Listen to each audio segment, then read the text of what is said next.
Hey again, guys.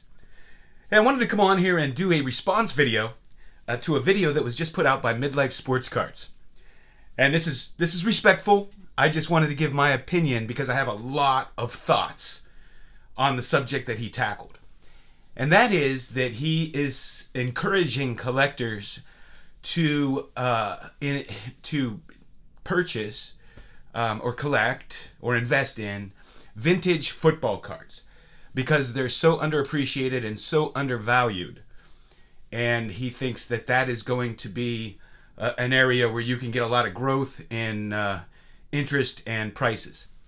I have to respectfully, totally disagree with that. And here's why. There are many reasons.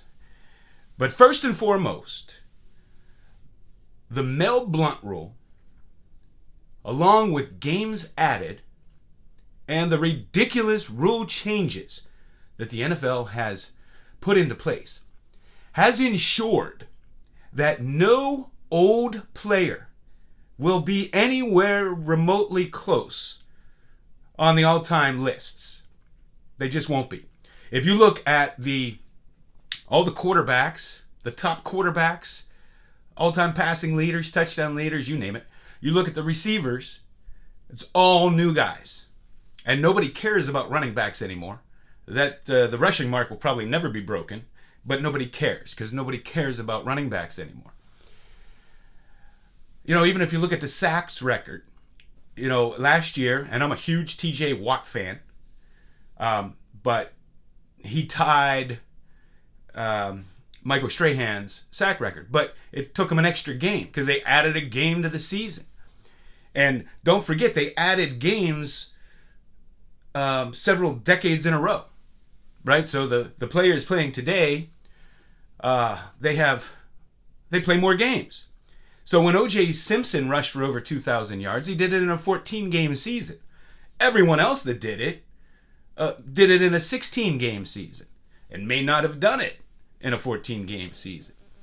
Just as some examples, intentional grounding used to be a serious penalty. When you went back to pass, you either had to throw it to a receiver or risk getting intercepted or sacked.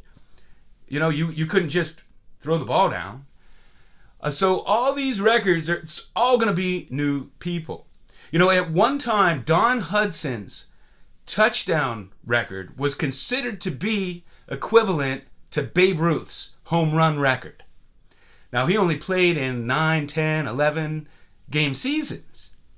And it was insane that he got 99 touchdowns at that time. And it lasted for decades. But what happened after the Mel Blount rule? Jerry Rice happened. Steve Largent happened. Do you really believe Steve Largent was a better wide receiver than Lance Allworth, Lynn Swann, all those guys? It changed the game. And then Don Hudson's record started to fall after standing for all those decades, even in a shortened season. Johnny Unitas was considered the greatest quarterback by many or most, and his 47 games with a touchdown in a row was at one time considered to be like Joe DiMaggio's hitting streak record. That's how difficult it was. Again, the rule changes obliterated that thing. And, you have scrubs throwing for 300 yards a game today. It's just a totally different game. They have changed every rule they could. You start out at the 25. You used to start out at the 20. They have eliminated kickoffs, kick returns. And every rule has made it easier for quarterbacks to complete passes and easier for wide receivers to catch them. If you're not familiar with the Mel Blount rule, what that was is a defensive player could beat the receivers the whole way down the field. There was no touch them, and then at 5 yards you have to just let them run free. All those old wide receivers did that. Now, you couple the rule changes and the fact that the top 100 players on all the leader boards are going to be modern players, and you look this up. Look at the top receivers and the top quarterbacks of all time. They're all modern. You couple that with the fact that the NFL does an absolute terrible job at promoting the history of the game and the old great players. Unlike baseball, who does a phenomenal job at that. So you have a lot of younger people who do learn about Babe Ruth, Ty Cobb, and a lot of the greats, and the greats from the 80s and 70s and every era. Every era. In football, we don't see that. Now let's take it to card collecting. The baseball products include a much wider array of old baseball players, and especially the Hall of Famers in their new products, than football. Football doesn't feature too many people.